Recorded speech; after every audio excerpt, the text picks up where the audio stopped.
Assalamualaikum warahmatullahi wabarakatuh. Semangat pagi rekan-rekan mahasiswa. Bagaimana kabarnya? Semoga kalian semua selalu sehat ya. Amin. Oke, kita lanjut lagi ke materi pertemuan ke-10 Akuntansi Keuangan Menengah 2 mengenai pengakuan pendapatan dengan metode penjualan cicilan. Jadi setelah mempelajari ini diharapkan dapat menjelaskan dan memahami akuntansi pengakuan, pengukuran, pelaporan, dan pengungkapan pendapatan untuk penjualan cicilan.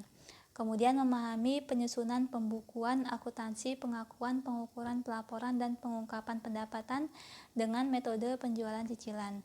Yang terakhir, dapat menganalisis kasus akuntansi pengakuan, pengukuran, pelaporan, dan pengungkapan pendapatan untuk metode penjualan cicilan. Jadi, pengakuan pendapatan yang tepat meliputi berikut ini. Yang pertama, pendapatan direalisasi apabila barang dan jasa ditukar dengan kas atau klaim atau piutang. Yang kedua, pendapatan dapat direalisasi apabila aset yang diterima dalam pertukaran segera dikonversi menjadi kas atau klaim dengan jumlah yang diketahui. Yang ketiga, pendapatan dihasilkan apabila entitas bersangkutan pada hakikatnya telah menyelesaikan yang seharusnya dilaksanakan untuk memperoleh hak atas manfaat yang dimiliki oleh pendapatan tersebut, yaitu apabila proses menghasilkan laba telah selesai. Selanjutnya, transaksi pendapatan telah diakui sesuai dengan prinsip berikut ini. Yang pertama, perusahaan mengakui pendapatan dari penjualan produk diakui pada tanggal penjualan yang diinterpretasikan sebagai tanggal penyerahan kepada konsumen. Yang kedua, perusahaan mengakui pendapatan dari pembelian jasa diakui ketika jasa telah dilaksanakan dan dapat ditagih. Yang ketiga, perusahaan mengakui pendapatan dari mengizinkan pihak lain untuk menggunakan aset perusahaan seperti bunga, sewa, dan royalti diakui sesuai dengan periode waktu atau ketika aset telah digunakan. Yang keempat, perusahaan mengakui pendapatan dari pelepasan aset selain produk diakui pada tanggal penjualan.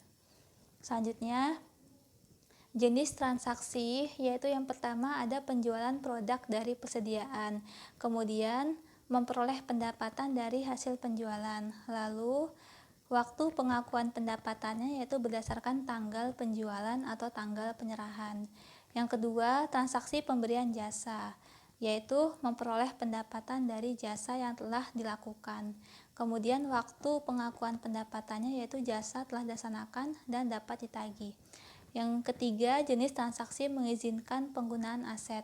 Kemudian mendapatkan pendapatan dari bunga, sewa, dan royalti. Lalu waktu pengakuan pendapatan yaitu dengan periode waktu atau ketika aset digunakan. Yang keempat, jenis transaksi penjualan aset selain persediaan, yaitu pendapatannya berupa keuntungan atau kerugian atas disposisi. Kemudian waktu pengakuan pendapatan yaitu berdasarkan tanggal penjualan atau pertukaran atau trade-in. Selanjutnya, transaksi penjualan meliputi berikut ini. Yang pertama, pengakuan pendapatan pada saat penjualan atau penyerahan. Yang kedua, pengakuan pendapatan sebelum penyerahan. Yang ketiga, pengakuan pendapatan setelah penyerahan. Yang keempat, pengakuan pendapatan untuk transaksi penjualan khusus, yaitu waralaba dan konsinyasi. Kemudian, selanjutnya pengakuan pendapatan pada saat penjualan atau penyerahan.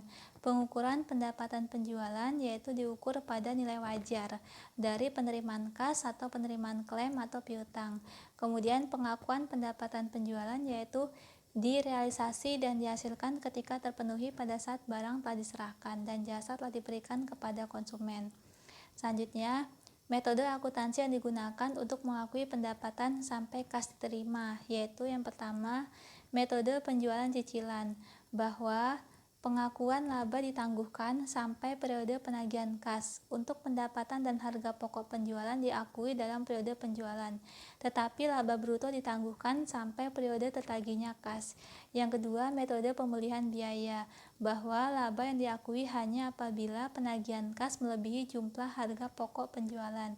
Yang ketiga, metode simpanan, bahwa penjual melaporkan kas yang diterima dari pembeli sebagai uang tanggungan atas kontrak dan mengklasifikasikannya sebagai liabilitas atau simpanan yang dapat dikembalikan atau uang muka konsumen di laporan posisi keuangan. Selanjutnya, Persamaan penjualan kredit dan penjualan cicilan, yaitu pembayarannya dilaksanakan tidak secara tunai. Kemudian perbedaan penjualan kredit dan penjualan cicilan. Yang pertama, periode penjualan kredit berjangka waktu pendek, umumnya 30 hari dan 60 hari. Sedangkan periode penjualan cicilan berjangka waktu panjang, umurnya 6 bulan sampai dengan 5 tahun. Yang kedua, pada penjualan kredit adalah perbandingan hak milik barang kepada pembeli langsung terjadi pada saat transaksi penjualan, tetapi hal tersebut tidak terjadi pada penjualan cicilan. Yang ketiga, pada penjualan kredit bahwa risiko kerugian tidak tertagihnya piutang dan biaya penagihan piutang terendah jumlahnya daripada penjualan cicilan, yang risiko kerugian tidak tertagihnya piutang dan biaya penagihan piutang lebih tinggi. Yang keempat, dalam penjualan kredit tidak dibuat perjanjian antara pembeli dan penjual, tetapi berbeda dengan penjualan cicilan, wajib dibuat perjanjian antara pembeli dan penjual, sehingga penjual tidak dirugikan jika terjadi kepemilikan kembali terhadap barang yang telah dijual secara cicilan atau secara angsuran. Yang kelima, dalam penjualan kredit mengakui pendapatan ketika pada saat barang telah terjual atau jasa telah diselesaikan kepada konsumen, tetapi berbeda dengan penjualan cicilan mengakui pendapatan ketika pada saat penjual telah menerima pembayaran tagihan dalam periode cicilan. Selanjutnya, ikhtisar daftar pengakuan pendapatan, yaitu metode penjualan cicilan dan metode pembelian biaya. Kriteria penggunaannya tidak adanya dasar yang tepat untuk mengestimasi tingkat kolektibilitas dan biaya penagihan. Yang kedua, metode simpanan. Kriteria penggunaannya kas diterima sebelum transaksi penjualan selesai. Selanjutnya, terdapat jurnal pengakuan pendapatan dengan metode penjualan cicilan. Jurnal ini kita bahas sekalian dengan membahas contoh soalnya. Nah, selanjutnya contoh soal pendapatan dengan metode penjualan cicilan. Berikut ini disajikan ringkasan informasi untuk PT Mayora yang menjual barang dagang dengan pesanan kredit dan program secara cicilan. Jadi ada penjualan kredit, ada penjualan program cicilan. Kemudian 3 tahun. Lalu pertanyaannya, hitunglah realisasi laba bruto pada penjualan cicilan untuk tahun 2017, 2018, dan 2019. Yang kedua, hitunglah laba bersih pada penjualan cicilan untuk tahun 2017, 2018, dan 2019. Yang ketiga, buatlah jurnal yang dibutuhkan untuk tahun 2017, 2018, dan 2019 dengan menggunakan metode akuntansi penjualan cicilan. Yang pertama, perhitungan realisasi laba bruto dengan metode penjualan cicilan, yaitu menghitung persentase laba bruto. Rumusnya, penjualan cicilan dikurangi harga pokok penjualan cicilan dibagi penjualan cicilan dikali 100%.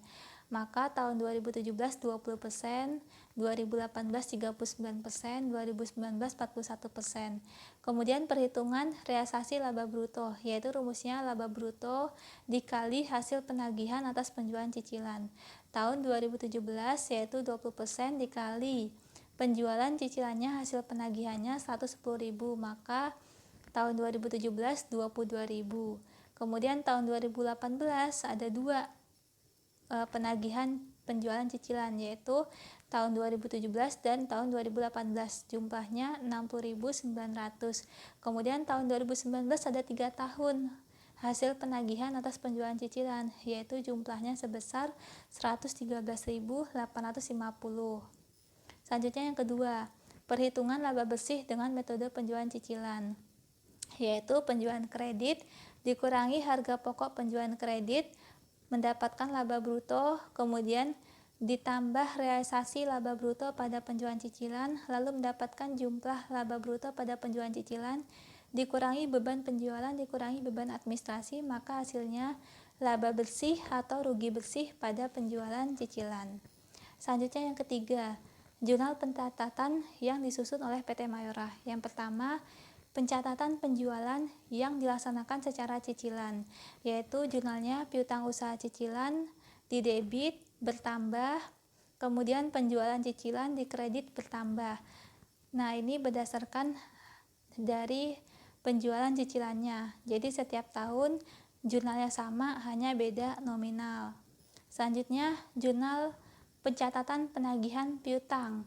Nah, di tahun 2017 yaitu jurnalnya kas bertambah di debit, piutang usaha cicilan berkurang di kredit. Kemudian di tahun 2018 ada 2 penagihan, tahun 2017 dan tahun 2018.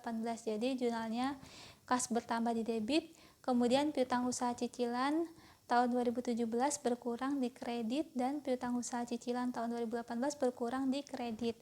Kemudian begitu juga untuk tahun 2019.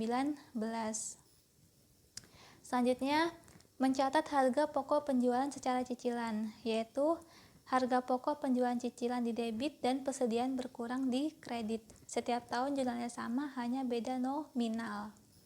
Selanjutnya, jurnal penutup penjualan secara cicilan, yaitu penjualan cicilan di debit berkurang, kemudian harga pokok penjualan cicilan di kredit, dan sisanya laba bruto yang ditangguhkan.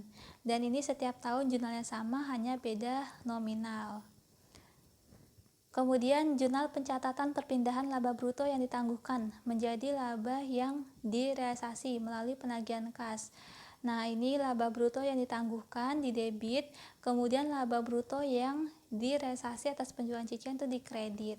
Ya, dan ini angkanya semuanya dari perhitungan nomor 1 dan perhitungan nomor 2.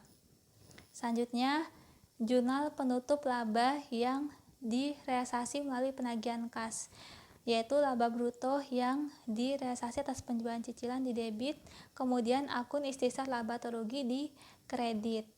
Dan ini setiap tahunnya sama, jurnalnya hanya beda nominal. Selanjutnya, agar kalian lebih memahami lagi mengenai metode pengakuan pendapatan dengan metode penjualan cicilan, kalian dapat mengerjakan tugas pertemuan ke-10 ini. Apabila ada pertanyaan yang ingin disampaikan, bisa ditanyakan di forum diskusi. Sekian presentasi dari saya. Terima kasih banyak atas perhatiannya. Wassalamualaikum warahmatullahi wabarakatuh.